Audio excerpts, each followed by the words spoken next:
If you are not living under a rock, you must have seen these.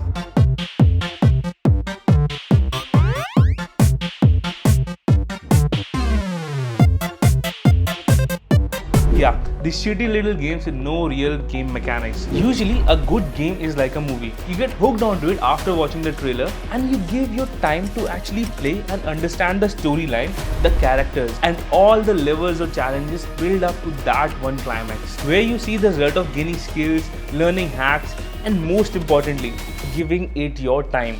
Unlike these.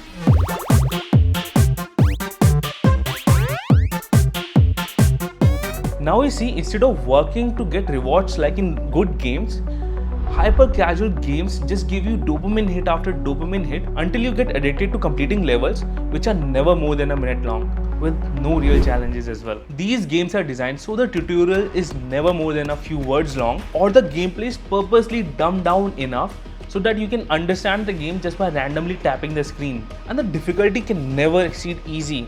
Even if you die, watch an ad. Even if you complete a level, watch an ad. And if you want to double your shitty coins, watch an ad. But what is the issue here? I like playing games and winning, right? The issue isn't in your phones, but in your head. You are becoming mush. A soft, wet, pulpy mass like overcooked porridge. Some say that hyper casual games is more of a business model than being games, right? Then they even complain about them being very low quality games, right? This gaming style has been dominating the mobile game market for over many years now, with millions of downloads. Just look at the top downloaded titles of 2024, hyper casual games are always there. These are immensely popular yet divisive, and many people still don't know what they are. Now you might wonder, what's the difference between a casual game and a hyper casual one, right? The difference is the depth. Casual games may share the simple mechanics but come with story, progression, or even challenges, right? Whereas hyper casual games are built to be as shallow and frictionless as possible, right? Take an example, right? Temple Run has simple control, quick onboarding, but there are power-ups, multiple obstacle types, and skillful play still matters. Contrast that with something like Tall Man Run, where your character just moves left to right, maybe grows to fight a big guy at the end. No matter how badly you play, you move on. No consequences. And a survey of 1.57 million gamers shows that by April 2024, 67% of the gamers care less about strategic thinking than the average gamer did back in 2015. Now, what is the origin of this? What was the first hyper casual game? It was Flappy Bird in 2013. You tap to make a bird fly, avoid pipes, and simple. It hit over 50 million downloads in just under a year. It had the hallmark, minimal visuals, and endless gameplay, but it was still hard, placing it more in the casual category rather than the hyper casual one. Now this is the moment that people realize that you can make a massive hit with minimal resources, and more game publishers are now focused on making these hyper casual games rather than building a good title. And the issue with some publishers dominating the entire market is that all of these games look the same, they lack soul. So are hyper casual games a genre or just a business model, right? If you go by the books, according to Wikipedia, a genre is defined by the gameplay style, which a lot of hyper casual games don't consistently share. Yes, they're easy, but that's a difficulty scale and not a genre. They can be endless runners, kitchen sims, or fruit slicers, right? Their mechanics do differ, so they're not a genre. They're more like a category on the App Store. So are these a business model? Absolutely. They follow a standard workflow. That is, they come up with a concept, get a prototype done, and send it to the publisher's test, where 1,000 so people use it and they track their KPIs, their key metrics, which are the 1-day retention and the 7-day retention. Based upon that, they decide whether to kill the game or scale it. You know why this checks out?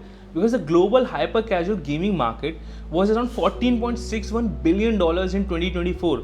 And is expected to grow to $29.73 billion by 2033. Now here's some more recent data.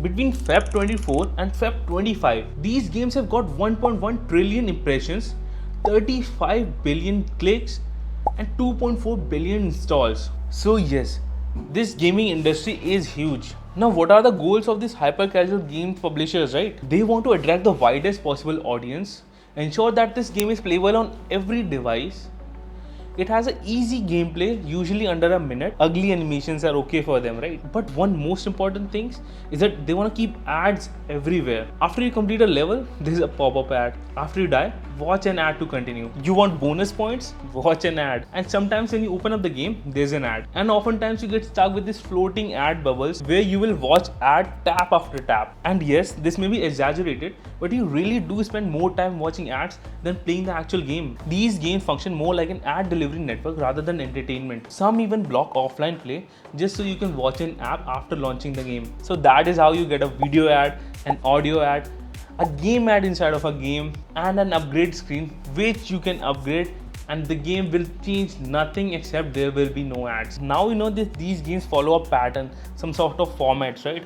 How do you spot them? How do you know that it is that hyper casual game that is just there to make money through ads? You see ads with pull the pin, that is misleading storylines and no real gameplay. You see runners and temple run clones which are unimaginative and are just copy paste. You see mini games which looks varied but are actually the same. You see drawing filled puzzles where you just scribble all over the screen. And then there are the story driven games, which are the most moronic, inconsistent storylines and sometimes might even be funny, but they are soulless overall. And lastly, do they feel endless? There are levels after levels and these levels repeat. There's just an increment in number.